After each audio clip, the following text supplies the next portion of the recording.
We kick off in hyperspace, which for reasons called the plot, takes time to travel through in this episode. Quite a long time in fact, even as it quite often doesn't in other Disney Star Wars productions. Mando Season 3 was similarly inconsistent on the point of hyperspace travel. Sometimes it takes time, as when Mando sleeps and Grogu ogles space whales on their way to Navarro, and on other occasions it takes no time at all, such as when Captain Teva insta-hops from Navarro to Coruscant. Star Wars has always been a little bit inconsistent on this point, as I explained in my last Mandalorian video. That was the last time Titanic ever saw. I don't think I've ever tried so hard to be gay and made such a dismal mess. Star Wars has always been a bit hazy on travel times between various locations, and much of it depends on what you're reading or watching, from when, featuring what ship, what hyperdrive, what droid, and which locations. I think it's fairly well established that journeys between places on established hyperlanes, say from Coruscant to Naboo, may take a few hours, while places further out and away from established lanes can take days or even weeks or even months. Then again, even that could be broken as and when the plot demands it, such as George Lucas implying several hours or even a day's journey between Tatooine and Coruscant or Tatooine and Alderaan, only for Anakin to zip from Coruscant to Mustafar in the space of a single scene transition. Gay. And I should stress that this criticism is not that we must always be shown the time spent traveling through hyperspace. It's that universes need a consistent sense of time. If we're skipping a long hyperspace sequence, events elsewhere in the galaxy should also be skipped. When we pick them up again, we should see that the skipped time has in fact passed. If a hyperspace journey between scenes takes a day, events in the galaxy progress a day. On the whole, I quite like not skipping hyperspace journeys. They are naturally quiet moments in the plot that you can use to explore characters. Think the journey to Alderaan in A New Hope. It doesn't take very long, but it's full of useful and relevant stuff. Kenobi training Luke, Han's cocksure arrogance at having escaped Tatooine, feeding into his cynical dismissal of the Force.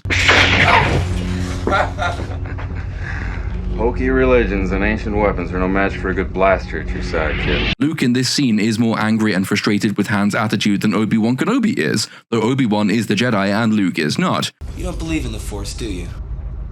Kid, I've flown from one side of this galaxy to the other. I've seen a lot of strange stuff, but I've never seen anything to make me believe there's one all-powerful force controlling everything. Obi-Wan smiling at Han betrays character experience and philosophy. He's a wise, old, well-balanced guy who can laugh at Han dismissing the core tenet of his faith because he sees through Han's bravado and he knows what Han does not. We learn a lot about Obi-Wan in this exchange. Luke, by contrast, is focused, determined, and short-tempered. He's the one who takes umbrage at Han dismissing the Force, though he barely understands it himself. This fact actually precludes his mastery of the Force. The stress of the previous battle, the lingering anger at the loss of his aunt and uncle, his frustrated failures with the training remote all contribute to his inability to sense its movements. He's too young and rash and emotional to attain the right mindset. Obi-Wan's calm and friendly encouragement defuses his anger and allows him to reach out to the Force. Stretch out with your feelings.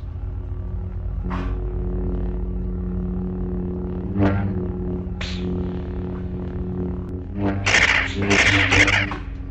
see?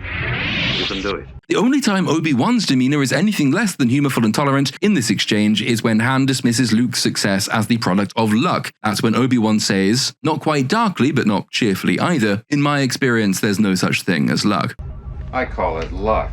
In my experience, there's no such thing as luck. We deduce then just that. Obi-Wan has experience that Han does not, and Han is misattributing to chance what Kenobi knows to be the will of the Force. So we're not just learning about the characters in this scene, we're also learning with the characters. Luke is our eyes and ears in this universe, the one closest to the audience in terms of prior familiarity with the subjects being discussed, i.e. none. Obi-Wan isn't just teaching Luke, we're not just learning about the people on the screen, he's also teaching us. It's one of the 3 glimpses at the Force we get throughout the opening third of A New Hope. Obi-Wan's mind trick on the stormtroopers, Darth Vader's choke on the Imperial officer, Luke predicting the remote's movements. These are small glimpses in very different situations with very different applications, meaning that though we don't understand the Force in its fullness, we've been given some sense of its scale. Nominally at least, the opening of Ahsoka Episode 3 attempts to replicate this scene, but with much less skill and even less to say. I'll just describe it first, and then we can break it down a little bit. We see Huge Wang taking Sabine through various lightsaber forms and movements. Our shot, and it's worth noting here that Huge Wang has multiple arms capable of holding and using multiple weapons, because we'll never see that again, even when it would be incredibly useful. Huge Wang displays the results of her training, and we learn that she is very rusty. She recalls the basics, but as Huge Wang tells us overtly,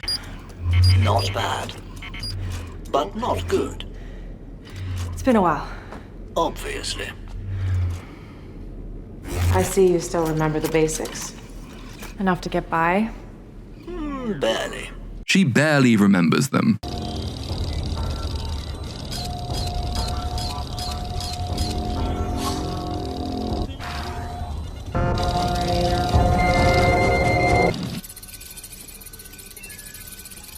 Where are her boobs? Sabine then does what at a push could be called acting in this scene, which is meant to convey her injured pride and her frustration. Barely. Yang, let's try something else. How about Zatoichi? Oh no. I'm not certain Lady Wren is ready for that technique. He's not a princess, he's a dude! Ahsoka uses this as an opportunity to do some for the audience exposition. Your skill with a weapon comes from your Mandalorian upbringing.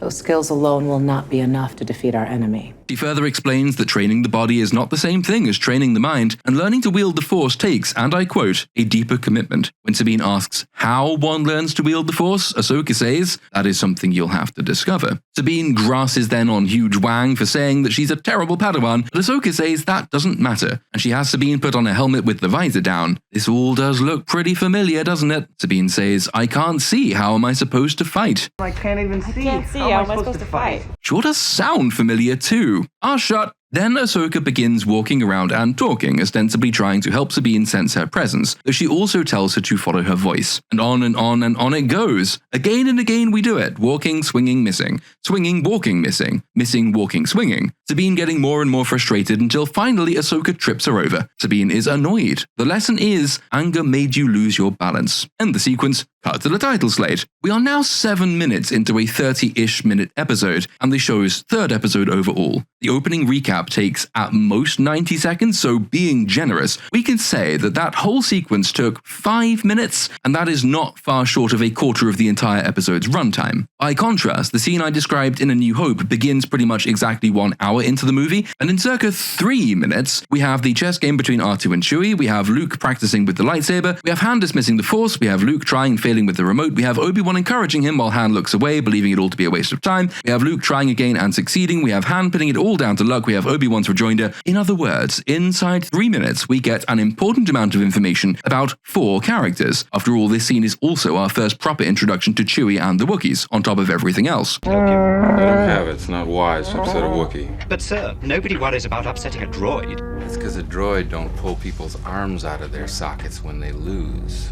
Wookiees are known to do that.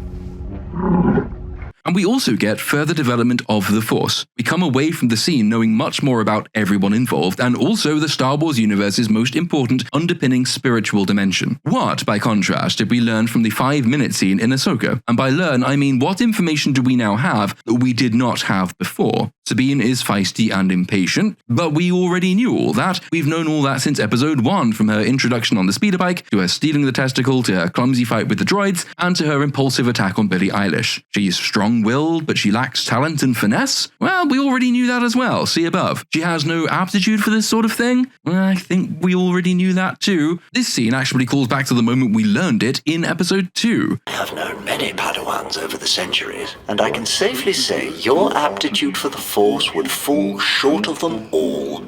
She makes for kind of a pretty boy? I mean, I guess the outfit's more revealing. Yang is blunt and efficient and doesn't bother sparing people's feelings, but we already knew that. Again, see episode 2. Ahsoka is cold and distant and stern, and not particularly supportive. Well, we've known all that since episode 1. She perhaps wasn't a very good master? I think we already knew that as well. Again, that is the premise of their relationship. Known it since the beginning. She and Sabine have a tense relationship bordering on antipathy. Their characters clash. They're not a good fit. I think we've known that since episode 1 too, because, they were introduced that way. On the most most superficial level, we do learn that old Jedi droids would train students in this way. On a slightly more meaningful but still quite superficial level, we get a glimpse of what Ahsoka and Sabine's relationship as Master and Padawan off-screen might have looked like. In other words, the scene is showing us for the first time what it's already taken such a very long time laboriously telling us across the first 2 episodes. But that's kind of it. In other words, in taking more time, a full 2 minutes more, the scene has told us nothing that we did not already know about anyone involved in it or about the Force. It gave us one superficial bit of information, and on top of all of that, it leaves us wondering just what Sabine and Ahsoka were doing all the time they were supposedly together off-screen, if this is the level of training they're picking up at. Foundation level introduction to basic stuff about the Force. The show wants us to believe they spent a good long time together, but it acts as if they didn't spend so much as 5 minutes on Sabine's training. Going back to where we began,